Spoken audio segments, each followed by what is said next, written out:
ये question MMD exam में 5 अगस्त 2019 को आया है. The question says a vessel loads bunker for a voyage of 5,000 miles at 16 knots. The main engine consumes 50 tons per day at this speed. The auxiliary plant requiring 2 tons per day, which is independent of speed.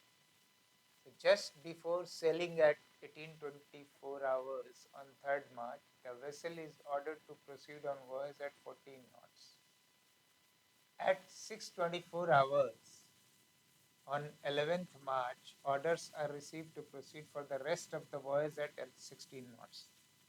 So asking the estimated time of arrival in port and the bunkers remaining on arrival in the next port. So from the question it is very clear that distance is not changing.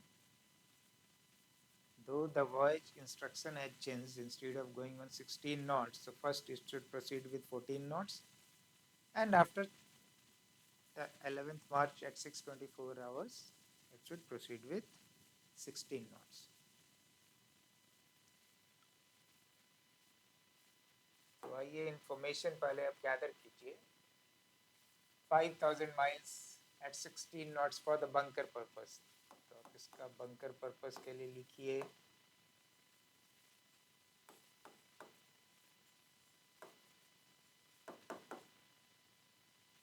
distance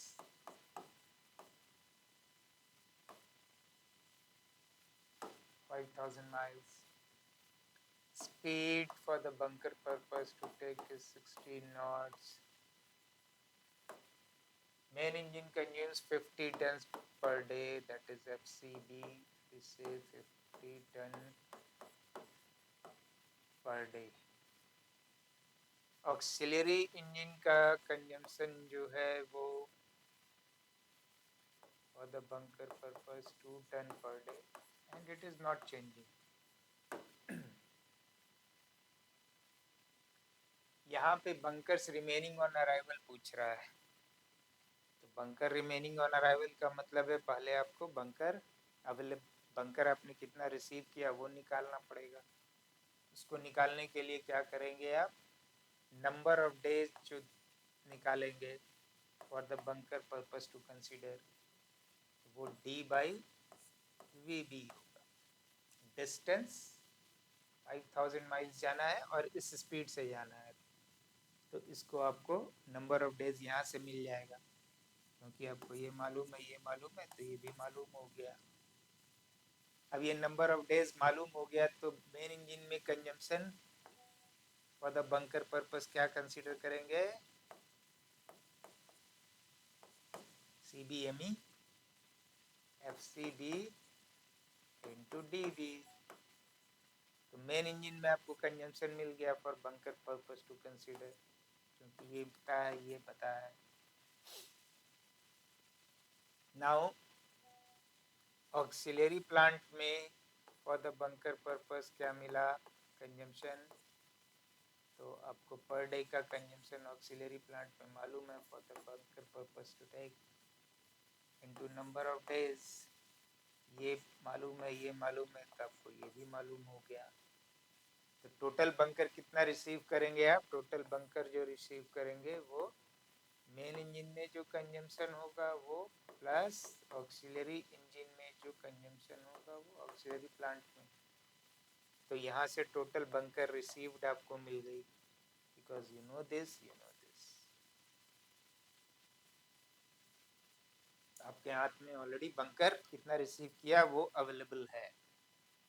now अब voice instruction देखिए. Voice instruction क्या है,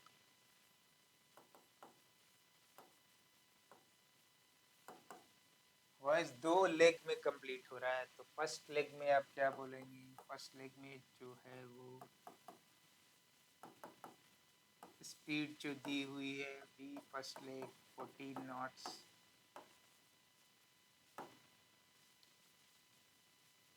third March को start हुआ voyage with 14 knots. Third March को कितने बजे, 18:24 hours. 11th मार्च को फर्स्ट लेग आपका कंप्लीट हुआ.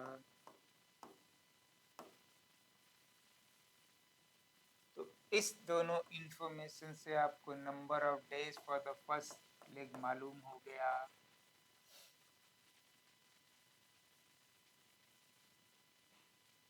तो ये जो नंबर ऑफ डेज आपको मालूम हो गया, तो ऑक्सिलरी प्लांट में जो कंजम्पशन है, total consumption in this many number of days in first leg, आपको क्या हो जाएगा, वो मिल जाएगा। वो कहाँ से मिलेगा, कंजम्पशन है ऑक्सिलरी प्लांट में which is constant into P1, ये मालूम है, ये मालूम है, तो ये भी आपको मालूम हो गया। अब आपको निकालना क्या है कि इस फर्स्ट लेग में मेन इंजन में कितना कितना कंजम्पशन हुआ। तो फर्स्ट लेग का मेन इंजन का कंजम्पशन क्या हुआ, तो क्या लिखेंगे आप कि 14 नॉट्स पे, 14 नॉट्स पे that is on first leg पे पर डे कंजम्पशन क्या था, into number of days in first leg.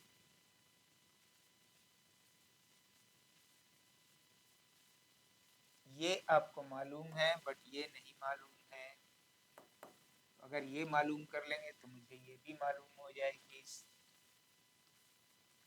तो इसको निकालने के लिए मैं क्या करूँगा, यहाँ पे क्वेश्चन में कोई इंफॉर्मेशन नहीं दे रहा है कि स्पेसिफिक फ्यूल कंजम्पशन चेंज हो रहा है with the change in speed, and displacement के बारे में भी कुछ नहीं दे रहा है। तो मीन्स कि मुझे डिस्प्लेसमेंट और स्पेसिफिक फ्यूल कंजम्पशन को कांस्टेंट लेना है।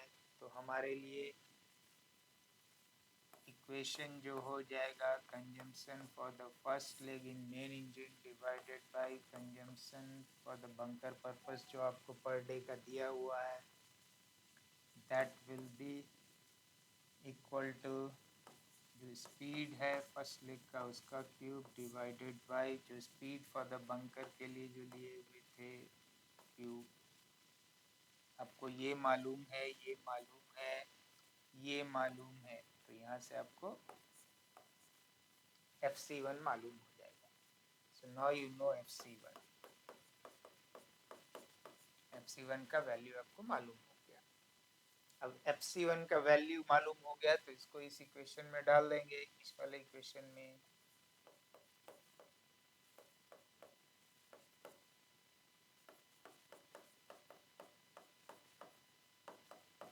अभी आपको दोनों मालूम है तो ये पता हो गया मेन इंजन में क्या कंजम्पशन हुआ फर्स्ट लेग में। तो टोटल कंजम्पशन फर्स्ट लेग में क्या मिला,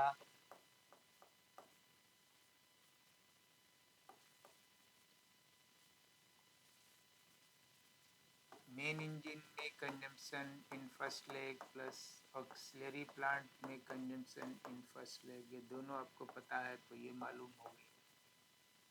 तो फर्स्ट लेग का कंजम्पशन आपको पता हो गया।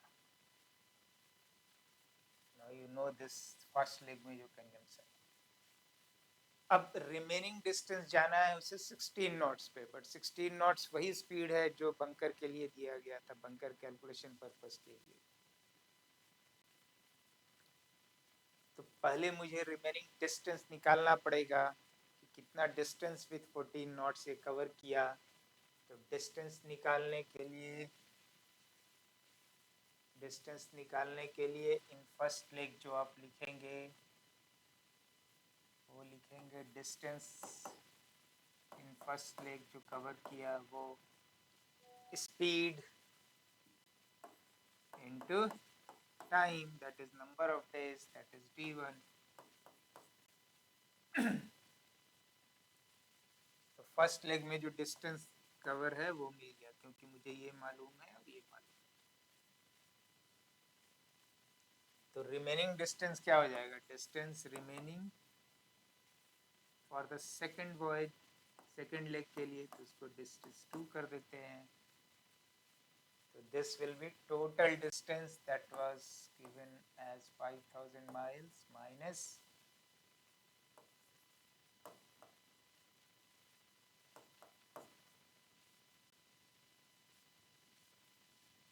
ये आपको यहाँ से पता चल गया है, ये तो आपको ये भी मिल गया distance in for the second voyage.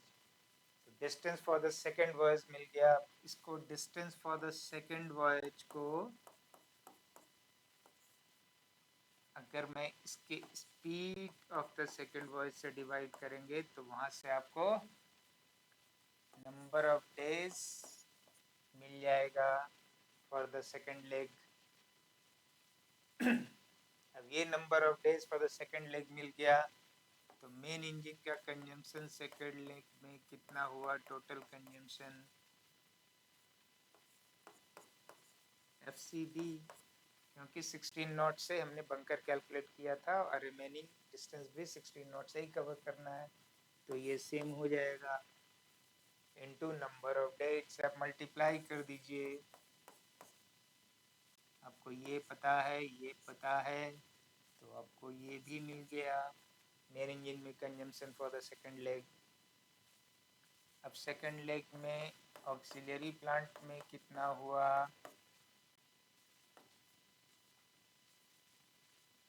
तो consumption in auxiliary plant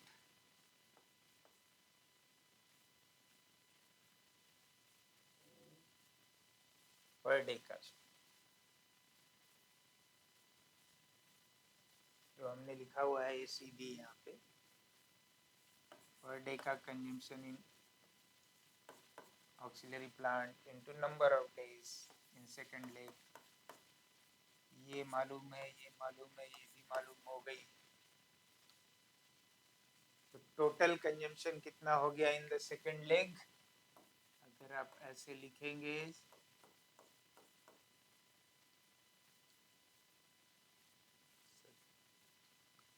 consumption in second leg in main engine plus consumption in second leg in auxiliary plant, total consumption।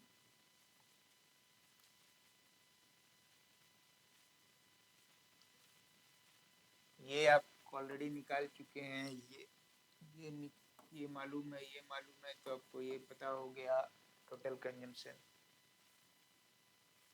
तो फॉर द कंप्लीट वॉइस आपको total consumption क्या मिल गया, for the complete voice जो total consumption आया वो मिल गया आपको first leg में जो कंजम्पशन था प्लस सेकंड लेग में जो कंजम्पशन हुआ, ये मालूम है, ये मालूम है, तो कंप्लीट वॉइस के लिए मिल गया कंजम्पशन।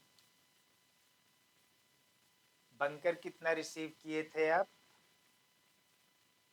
यहाँ पे सी भी रिसीव किए थे, तो रिमेनिंग बंकर आरओबी क्या हो जाएगा, ROB on board after completion of voice will be bunker कितना रिसीव किया और कंजम्पशन टोटल वॉइस में कितना हुआ।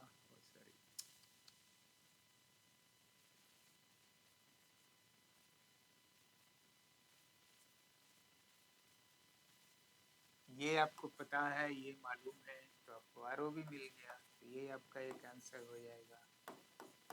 दूसरा पूछ रहा है इसका time, estimated time of arrival. तो अराइवल के लिए क्या है, आपको D1 एंड D2 दोनों मालूम है, number of days in first leg plus number of days in second leg मालूम है, तो ये total number of days in the voyage हो गया। स्टार्ट कब लिया था, आपने लिया था 3 मार्च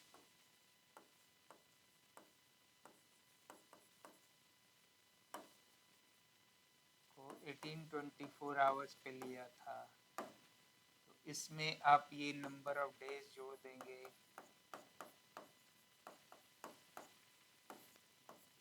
तो आपको डेट और टाइम दोनों मिल जाएगा, आपको डेट और टाइम दोनों मिल जाएगा किस समय अराइवल हुआ।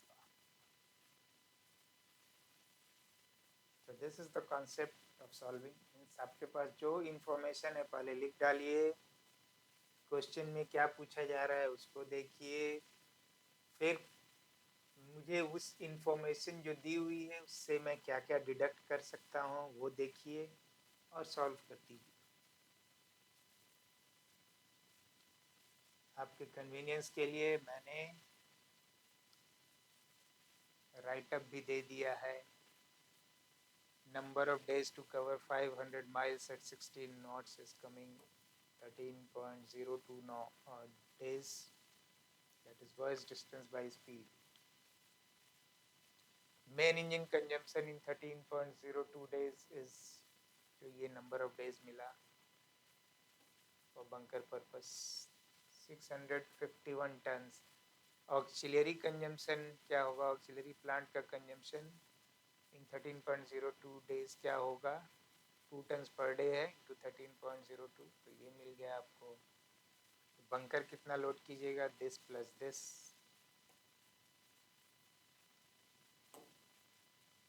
तो टोटल बंकर लोड आप ये करेंगे, सम करने पे वो आया। डिपार्चर किए अब 3 मार्च को 1824 आवर्स एट 14 नॉट्स, और ये कब तक, 11 मार्च तक आपने, 11 मार्च 12 आवर्स 7.5 डेज के लिए, मीन्स 7.5 डेज के लिए। या अगर इसमें किसी को दिक्कत है निकालने में तो मैं एक्सप्लेन कर देता हूँ। आप ऐसा कीजिएगा, आप यहाँ पे डेट लिख दीजिएगा और यहाँ पे क्लॉक का टाइम लिख दीजिएगा, 3 मार्च 1824 आवर्स, 11 मार्च तक वो 0624 आवर्स तक 14 नॉट से ट्रेवल कर रहा था। तो इससे अब इसको घटा लीजिएगा तो कितना आ गया आपको, 8 डेज आ जाएगा। इस वाले 0624 आवर्स से इसको घटा लीजिएगा तो आपको -12 आवर्स आ जाएगा। मतलब 8 डेज से मुझे -12 आवर्स करना पड़ेगा, तो -12 आवर्स करेंगे मीन्स हाफ डे का माइनस हो रहा है, तो ये टोटल नंबर ऑफ डेज जो आपको मिलेगा 7.5 डेज। ओके, तो यहाँ मैंने 7.5 डेज निकाल लिया। अब 7.5 डेज वो 14 नॉट से जा रहा है, तो कितना डिस्टेंस कवर किया, 14 नॉट्स इंटू 7.5 इंटू 24 आवर्स, तो 2520 माइल्स। अब इसमें 14 नॉट्स पे कंजम्पशन क्या होगा पर डे का, वो मुझे निकालना है। ठीक है, तो आपको इस वाले इक्वेशन को आप यूज कर लेंगे बाय डेफिनेशन, है ना, बिकॉज डिस्प्लेसमेंट और स्पेसिफिक फ्यूल कंजम्पशन कांस्टेंट है, तो आपको ये मिल जाएगा टोटल। यहाँ पे हमने क्या किया, FC1 बाई FC2 किया, और FC2 को फिर ऊपर नीचे 7.5 डेज से कम मल्टीप्लाई कर दिया, सो दैट ये जो मुझे मिल जाए डायरेक्टली एक ही बार में मुझे मेरी का कंजम्पशन मिल जाए, इंस्टीड ऑफ कि पहले पर डे का निकाले कंजम्पशन और फिर 7.5 डेज से मल्टीप्लाई करके इसको निकाले। ऑक्सिलरी प्लांट में कंजम्पशन कितना हुआ, 15 टन्स। टोटल कंजम्पशन कितना हुआ फर्स्ट लेग में, ये हुई। अब रिमेनिंग डिस्टेंस 2480 माइल्स मिला, 5000 माइनस फर्स्ट लेग में जो था। Number of day with 16 knots कितना लगेगा, 6.458 डेज लगेगा for covering the remaining distance. Main engine का कंजम्पशन कितना होगा इतने नंबर ऑफ डेज में, 50 टन्स पर डे दिया हुआ है 16 नॉट्स पे एज पर क्वेश्चन, तो ये आपको मिल गई। Auxiliary engine for remaining days में कंजम्पशन कितना मिल गया, इतना मिल गया। तो टोटल कंजम्पशन कितना मिला, इतना मिला फॉर द सेकंड लेग। तो ETA क्या हो गया, 0624 hours on 11 March plus 6.458 days. तो इसको जब आप वो कन्वर्ट करेंगे आवर्स में तो 1724 आवर ऑन 17 मार्च मिल जाएगा। Bunkers remaining on arrival will be, total bunker हमने इतना रिसीव किया था, फर्स्ट लेग में इतना कंजम्पशन हुआ तो उसको माइनस कर दिया, सेकंड लेग में इतना कंजम्पशन हुआ था उसको माइनस कर दिया, तो मुझे ये मिल गया।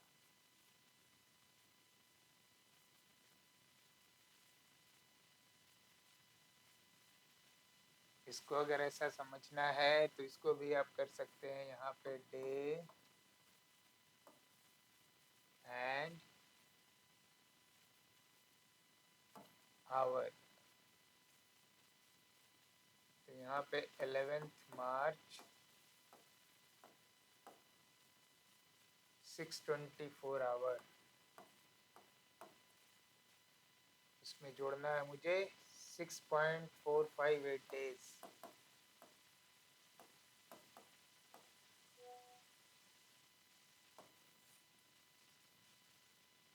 तो 6.458 डेज को आप number of days and hours में कन्वर्ट कर लीजिए,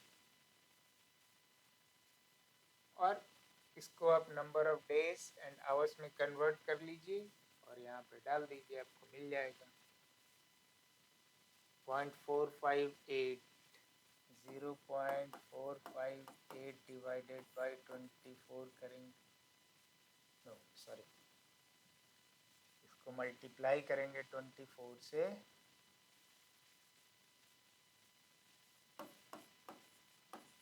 आपको ये आवर्स में मिल जाएगा, टोटल आवर्स। मान लिया आपको कुछ एक्स आवर्स मिला, तो फिर आप इस चीज़ को यहाँ पे आप ऐसे लिख सकते हैं,